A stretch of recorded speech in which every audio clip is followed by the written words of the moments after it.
Welcome back students. आज हम बाकी के एमसीक्यूज डिस्कस करेंगे।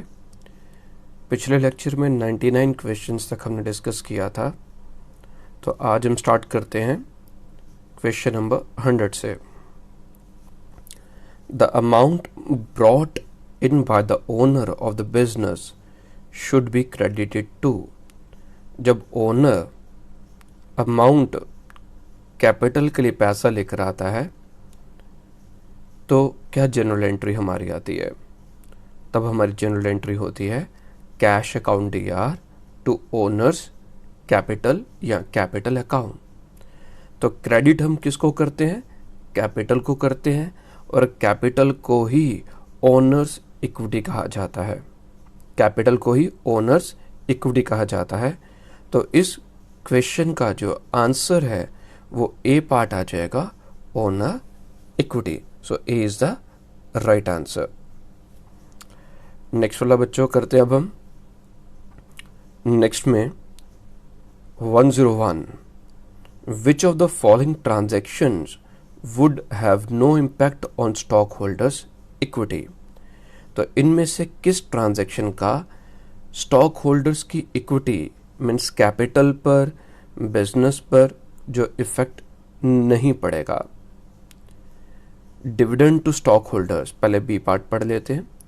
डिविडेंड जब दिया जाएगा तो प्रॉफिट में से दिया जाएगा, उससे जो स्टॉक होल्डर की इक्विटी वो कम हो जाती है।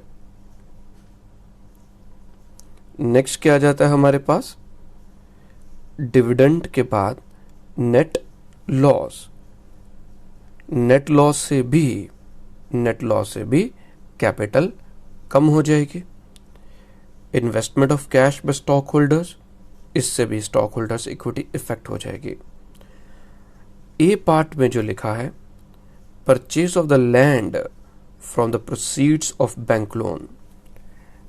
बैंक लोन लिया और उस बैंक लोन से लैंड परचेज कर लिया, तो स्टॉक होल्डर की इक्विटी पर इससे कोई इफेक्ट नहीं पड़ेगा।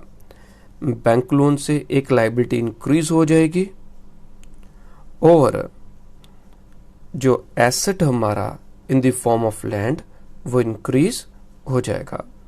तो इसका कोई भी इफेक्ट स्टॉक होल्डर की इक्विटी पर नहीं पड़ेगा। सो राइट ऑप्शन इज ए, इसे हम टिक कर लेते हैं।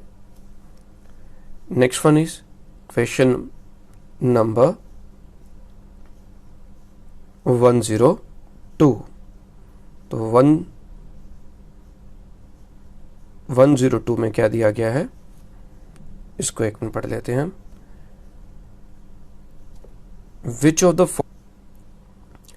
Transactions occur on daily basis in a large business organisation. तो इनमें से कौन सी ट्रांजैक्शन जो है जो डेली बेसिस पर जिनका इफेक्ट पड़ता है in a large business organization? Purchase of equipment, purchase are नहीं आएगा। तो क्या कोई भी जितना मर्जी बिजनेस ऑर्गेनाइजेशन उसका साइज बड़ा हो, क्या वो डेली बेसिस पर इक्विपमेंट को खरीदेंगे? नहीं। पेरोल, जो सैलरी या जो पेमेंट की जाती है अपने वर्कर्स को, एम्प्लॉयज को, वो डेली बेसिस पर नहीं होती, वो मंथली बेसिस पर होती है।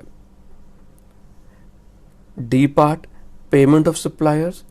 हम जिनसे सामान खरीदते हैं, गुड्स खरीदते हैं, उनको जब हम पैसा पे ऑफ करते हैं तो that is payment of suppliers. तो सप्लायर्स को हम डेली बेसिस पर पेमेंट वापस नहीं करते। और सी पार्ट जब स्किप किया था, credit sales.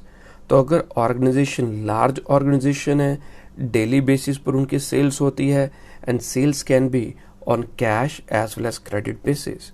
So right option is C part, credit sales. 103, how much types a transaction has. Transaction के कितने टाइप्स होंगे? तो इसका आंसर है 2। तो 2 टाइप्स ऑफ ट्रांजैक्शंस आ जाएंगे। 104, transactions are initially recorded in the transaction सबसे पहले कहाँ पर रिकॉर्ड की जाती है? Final entry, books of final entry नहीं। अकाउंटिंग इक्वेशन भी नहीं। अकाउंटिंग इक्वेशन हम अगर ऐसे बात करें, हमारे अकाउंटिंग का प्योरली वो पार्ट नहीं है। टी अकाउंट्स, लेजर अकाउंट्स भी नहीं। And the D1 books of original entry, so this is the right option. सबसे पहले ट्रांजैक्शंस जो होती हैं वो बुक्स ऑफ ओरिजिनल एंट्री में पास की जाती हैं, रिकॉर्ड की जाती है। 105 of the following account types which would be increased by a debit, तो कौन सा अकाउंट जो होंगे जब डेबिट होगा तो इंक्रीज होंगे? मॉडर्न अप्रोच में मैंने आपको फॉर्मूला बताया था, एसेट्स और एक्सपेंसेस अगर वो इंक्रीज होते हैं तो डेबिट होते हैं, डिक्रीज होते हैं तो क्रेडिट होते हैं। लाइबिलिटीज, कैपिटल और रेवेन्यू इंक्रीज होंगे तो क्रेडिट होती हैं, डिक्रीज होंगी तो डेबिट होंगी। तो आप ऑप्शन में देखिए कहीं एसेट्स और एक्सपेंसेस लिखा हुआ है, तो सी इज द ऑप्शन जहां पर एसेट्स एंड एक्सपेंसेस दिया हुआ है। नेक्स्ट वन आगे पढ़ते हैं बच्चों। 106 जो आ जाएगी ऑप्शन 106 में, sales made to Ahmed on credit should be debited to. Credit पर हमने गुड्स बेची अहमद को, तो बेटा जनरल एंट्री बनेगी Ahmed DR to sales account, Ahmed DR to sales account.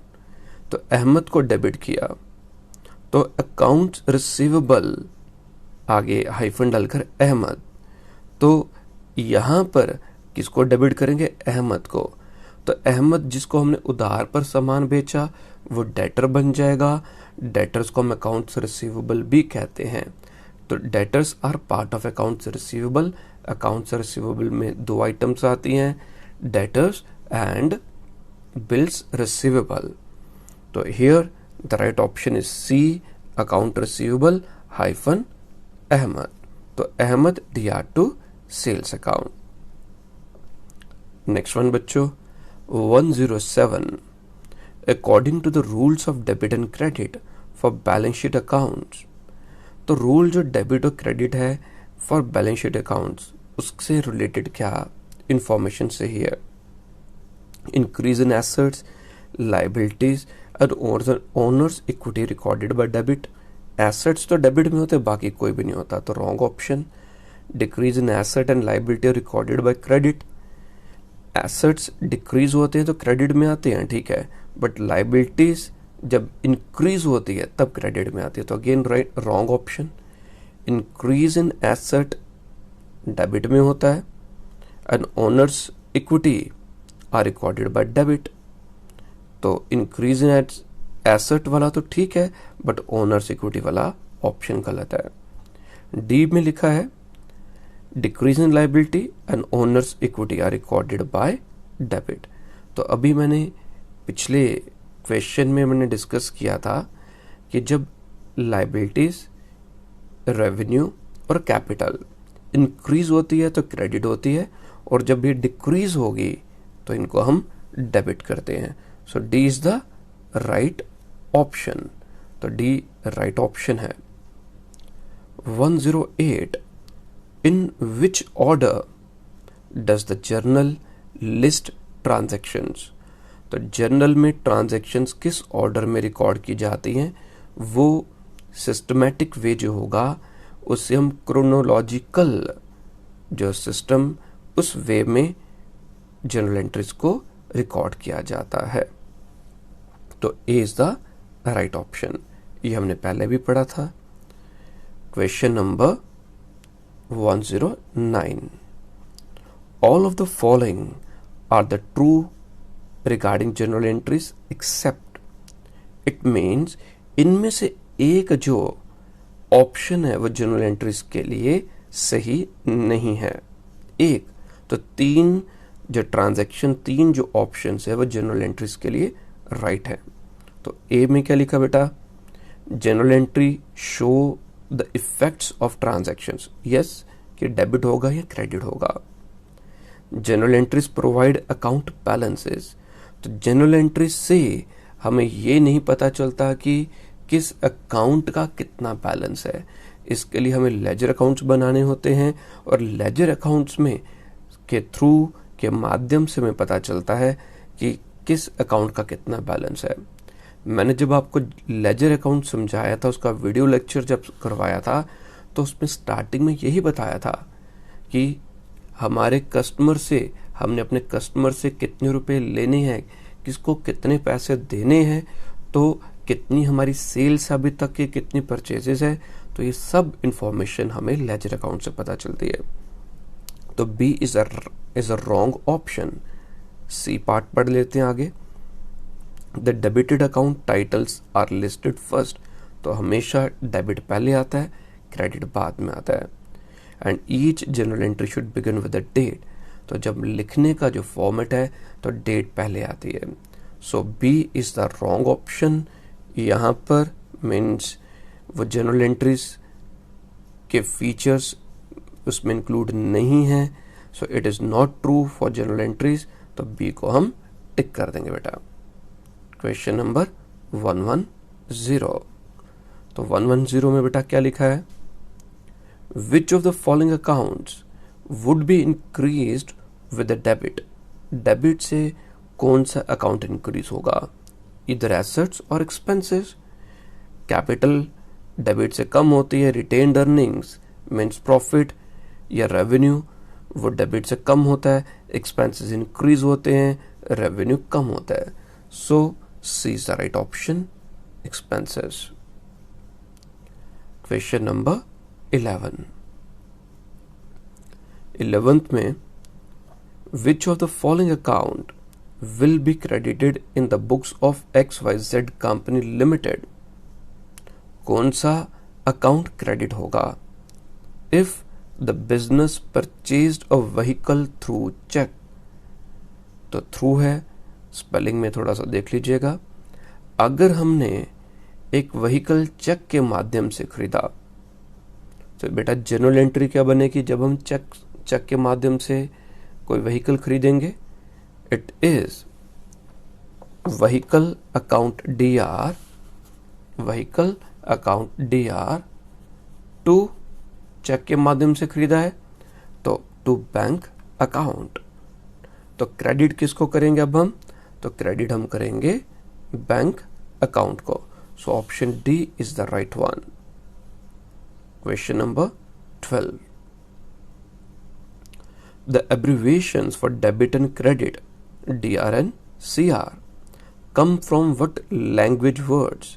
तो ये जो abbreviations DR debit and credit है, ये कौन सी लैंग्वेज से? तो ये दोनों जो शब्द हैं, दोनों जो वर्ड्स हैं, abbreviations हैं, तो basically they are from Latin language debere and credere. तो ये लैटिन लैंग्वेज से ये जो दो वर्ड्स हमारे पास आए हैं। तो option is A. Question number बेटा 113। Next question, which one of the following is used to record financial transaction in date wise order. तो किस में हम डेट वाइज क्रोनोलॉजिकल ऑर्डर में ट्रांजैक्शंस को लिखेंगे? तो वो आ जाएगा हमारी ऑप्शन सी, जर्नल। तो उसमें हम डेट वाइज जो ट्रांजैक्शंस हैं वो पेन डाउन करते हैं, वो लिखते हैं। तो option C. Next question number 114। Accrued expenses are also called. Accrued expenses का मतलब एक्रूअल कंसेप्ट अच्छे ढंग से आप मेरे लेक्चर को पढ़िएगा, सुनिएगा। एक्रूअल कंसेप्ट को बहुत इंपॉर्टेंट है।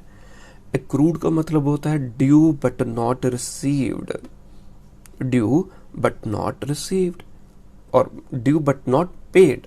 एक्सपेंसेस है तो ड्यू बट नॉट पेड। तो एक्रूड एक्सपेंसेस का मतलब खर्चा हमारा ड्यू हो गया था बट अभी हम उसको पे नहीं कर पाए, तो ये मेरे लिए लाइबिलिटीज बन जाएंगी। Accrued liabilities which I am suppose to pay in near future. I haven't paid the salary, I haven't paid the wages. अभी तक वेजेस पे नहीं की, सैलरी पे नहीं की, रेंट पे नहीं किया, तो it means these are the expenses incurred. Incurred का मतलब आ गया वर्कर्स ने मेरे लिए वर्क परफॉर्म कर दिया, they have rendered me their services and I am suppose to pay them off. मेरी अब ड्यूटी है, ऑब्लिगेशन, उन्हें पैसा पे करने की, बट अभी तक पे नहीं किया, सो दे बिकम माई लाइबिलिटी। तो it is accrued liabilities as well as expenses incurred but not paid. तो option here is C, both A and B. तो दोनों इसमें आ जाएंगे। ठीक है, एंजॉय करिए, समझ आ रहा होगा सभी को, यही उम्मीद करता हूं मैं। Next question, which one of the following is called book of original entry. तो book of original entry journal, journal जो आ जाएगी, तो A part is the right answer. Which of the following accounts will be affected under the rule of accrual accounting. तो जितने भी हमारे accounts बनते हैं all over the world, maximum business houses वो एक्रूअल अकाउंटिंग को ही फॉलो करते हैं। एक्रूअल, तो एक्रूअल अकाउंटिंग को ही फॉलो करते हैं। तो अब इसमें क्या लिखा आगे, तो एक्रूअल अकाउंटिंग के accordingly when furniture is purchased on cash. तो जब हम फर्नीचर को कैश पर खरीदते हैं तो कौन से अकाउंट इन्वॉल्व होंगे। हमने फर्नीचर को कैश पर खरीदा तो एक्रूअल वर्ड लिख दिया, तो इसका मतलब ये नहीं होगा कि कैश नहीं होगा। अगर फर्नीचर कैश पर खरीदा, ये कंफ्यूज कर देता है कि सर आपने तो बोला था एक्रूअल का मतलब होता है due but not paid, but यहाँ पर फर्नीचर खरीद भी रहे हैं और कैश पर खरीद रहे हैं। तो हम अपने अकाउंट्स जो बनाते हैं एक्रूअल बेसिस पर बनाते हैं, और एक्रूअल बेसिस पर जो अकाउंटिंग हमारी जो होती है, तो इसमें हम उधार पर भी चीज़ें, उधार पर भी ट्रांजैक्शंस को नोट डाउन करते हैं, ड्यू बेसिस पर कर लेते हैं जो पहले इनकर होगा। तो एक्रूअल बेसिस को एक बार पक्का अच्छे ढंग से समझिएगा, पढ़िएगा। तो हियर जब हमने फर्नीचर कैश पर खरीदा तो दो अकाउंट्स इन्वॉल्व होंगे, cash account, furniture account DR to cash account. Furniture आया, एसेट इंक्रीज हुआ डेबिट, कैश एसेट है गया, डिक्रीज हुआ तो क्रेडिट। तो here option C is the right one, cash and furniture account. Question number 117. Purchased goods from Ahmed for cash should be credited to. हमने किससे goods खरीदी, उधार पर खरीदी या कैश पर। कैश पर खरीदे बेटा अहमद से, तो cash account D R, purchase है, purchases account D R to cash account. तो डेबिट किसको किया, परचेजेस को, और क्रेडिट बेटा किसको कर रहे हैं हम, कैश को। तो option B should be the right one, B purchases account D R to cash account. 118 commission received is an example of. Commission हमें मिली तो ये कौन सा अकाउंट है। Commission receive means income revenue, तो जितने भी रेवेन्यूज होते हैं, एक्सपेंसेस होते हैं, वो नॉमिनल अकाउंट से डील करते हैं। The right option answer here is C, nominal account. Next question, journal records the transactions in an। तो किस मैनर में रिकॉर्ड करते हैं, डेट वाइज होगा, तो क्रोनोलॉजिकल मैनर में रिकॉर्डिंग की जाती है। तो option see the right one. Next, journal is also called. Journal को हम क्या कहते हैं, और तो जर्नल को हम सब्सिडरी बुक भी कहते हैं। तो ऑप्शन ए जो है वो राइट है, तो जर्नल को सब्सिडरी बुक भी कहते हैं हम। Next is salary paid to Ram, an employ of the firm will be debited to. हमने सैलरी पे की राम को, तो क्या जनरल एंट्री आएगी? तो जनरल एंट्री आएगी salary account DR to cash account. Ram DR to cash नहीं आएगा। मैंने बेसिक्स में बताया था, अगर हमने कोई खर्चा पे किया है, जिसको खर्चा दिया उसका भी अगर नाम होगा, तो हमने इसके नाम को इग्नोर करना है, हमने सिर्फ खर्चे के बारे में लिखना है। And vice versa, this is applicable for the income. तो डेबिट किसको करेंगे बेटा? बी पार्ट, सैलरी को हम डेबिट कर देंगे। किसको करेंगे हम? सैलरी को। So B is the right option. Question number 122, interest on capital of the proprietor is debited to. तो जो इंटरेस्ट ऑन कैपिटल है प्रोप्राइटर का, वो किस में डेबिट होता है? तो वो इंटरेस्ट अकाउंट में डेबिट होता है। तो हमारी जनरल एंट्री क्या बनती है? Interest on capital account DR to capital account. तो किस में डेबिट होगा? इंटरेस्ट में। B is the right option. Question number 123, recovery of old bad debts written off is credited to. हमें बैड डेट्स रिकवर हुए, हमारी जनरल एंट्री क्या बनेगी? Cash account DR to bad debts recovered account. तो credit किसको किया बेटा हमने? बैड डेट्स रिकवर्ड को हमने क्रेडिट किया।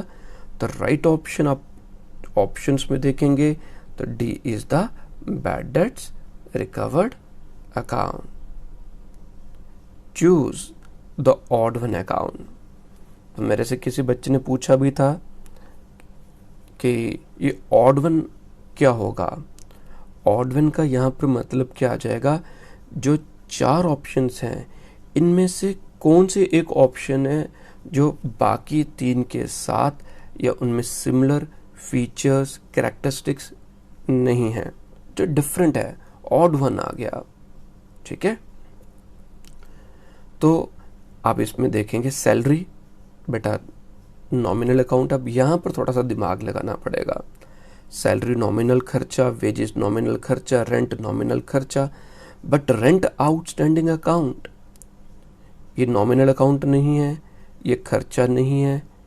तो रेंट आउटस्टैंडिंग जो है वो पर्सनल अकाउंट है और बाकी के 3 नॉमिनल है। तो रेंट आउटस्टैंडिंग खर्चा इसलिए नहीं क्योंकि अभी तक हमने पे नहीं किया, खर्चा तब होगा जब पे कर देंगे। सो it is right now it is outstanding, it is liability. And it is liability भी बोल सकते हैं इसको हम। बाकी के 3 एक्सपेंस है, ये लाइबिलिटी है। यहाँ पहले 3 नॉमिनल अकाउंट है और लास्ट वाला पर्सनल अकाउंट है, कुछ भी।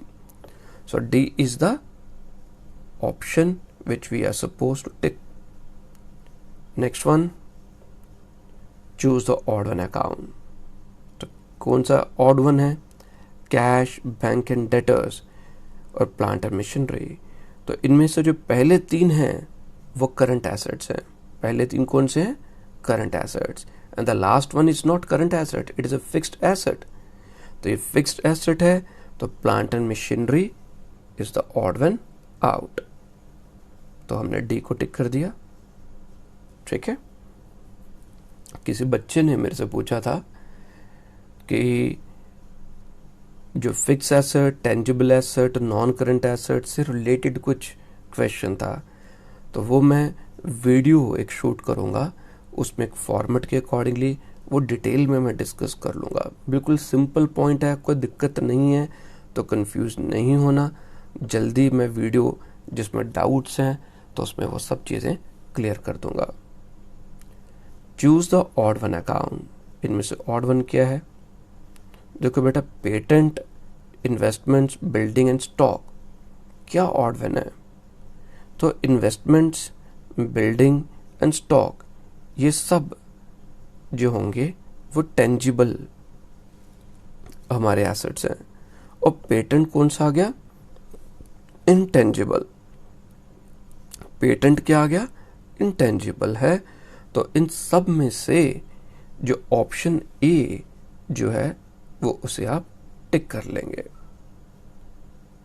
Next is again choose the odd one. Bills payable, liability, current liability, creditors, current liability, accounts receivable, ये current assets, and bank loan ये भी लाइबिलिटी आ गई। तो इसमें जो सी पार्ट है वो करंट एसेट्स है और बाकी के सारे लाइबिलिटीज हैं, चाहे वो करंट लाइबिलिटी हो चाहे लॉन्ग टर्म हो, बट हम लाइबिलिटी देख रहे हैं। Next one, again choose the odd one. Capital, creditors, outstanding expenses and bank overdraft. तो क्रेडिटर्स, आउटस्टैंडिंग एक्सपेंसेस और बैंक ओवरड्राफ्ट ये आउटसाइड लाइबिलिटीज हैं। ये कौन सी लाइबिलिटीज हैं? आउटसाइड लाइबिलिटीज हैं, बिजनेस के बाहर हमने पे करना है। और कैपिटल जो है वो इनसाइड लाइबिलिटी है, वो विद इन द बिजनेस है। तो here A is the right option. Next, 1200 being income tax liability of proprietor paid by the firm will be debited to। Income tax liability पे की गई है, तो इनकम टैक्स क्या होता है? ड्राइंग्स होता है बिजनेस के लिए, क्योंकि जो इनकम टैक्स है it is paid on behalf of the owner, proprietor के बिहाफ पर पे किया जाता है। So income tax is drawing. जब हमने ड्राइंग्स पे की तो ड्राइंग्स मीन्स मनी विड्रॉ किया, ड्राइंग्स वाली एंट्री, तो ड्राइंग्स अकाउंट दिया टू कैश अकाउंट। तो डेबिट बेटा किसको किया? ड्राइंग्स को। तो ड्राइंग्स की ऑप्शन है कहीं B part, so this is the right one. तो B is the answer. ₹1500 being LIC premium of proprietor paid by the firm will be debited to। LIC premium life insurance का जो premium है owner का business के द्वारा पे किया गया है, तो LIC प्रीमियम ओनर के लिए पे किया गया है। So this is a drawing, ये ड्राइंग है, तो किसको डेबिट किया जाएगा? ड्राइंग अकाउंट या to cash account. So B is the right option. Next one, 1000 withdrawn by proprietor to meet household expenses will be debited to। तो घर के खर्चों के लिए 1000 रुपया विड्रॉ किया। कहाँ से विड्रॉ किया है? बिजनेस से। तो जनरल एंट्री बनेगी drawings account DR to cash account. तो डेबिट बेटा किसको किया? डेबिट हमने ड्राइंग्स को किया। So B is the right option. Next, goods worth ₹200 distributed as free samples will be debited to। तो गुड्स एज ए सैंपल हमने डिस्ट्रीब्यूट की। तो सैंपलिंग हमने जो की किसके लिए? बिजनेस को प्रमोट करने के लिए। सेल्स प्रमोशन एक्सपेंसेस इसे हम कह सकते हैं।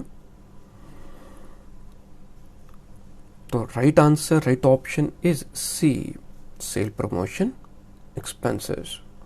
Question number 133, goods worth ₹3000 were purchased on which the trader allowed 200 as trade discount and 5% cash discount।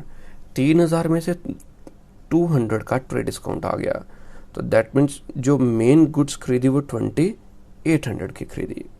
अब ये ट्रिकी क्वेश्चन है, 5% कैश डिस्काउंट है, तो वो 5% कैसे आएगा? 2800 का मैंने शॉर्टकट बताया था, अगर 5% निकालना है तो इसका 10% मीन्स 280 और 5% उसका हाफ कर दिए तो 140 आ गया। तो मैक्सिमम बच्चे इसका आंसर लिख देंगे 2660। तो इन्होंने मांगा क्या है? 140 था, कैश डिस्काउंट आ जाएगा। इफ पेड इमीडिएटली, तो purchase account will be debited bye. तो बताओ परचेज अकाउंट किससे डेबिट होगा? तो हमारी जो जनरल एंट्री बनेगी परचेज अकाउंट DR। हमने तो 2800 की गुड्स खरीदी है, तो डेबिट में तो 2800 होगा। टू कैश अकाउंट, कैश बेटा हमने 2660 पे किया जब भी हमने कैलकुलेट किया, और जो डिस्काउंट था हमें मिला, डिस्काउंट हमें कितना मिला था?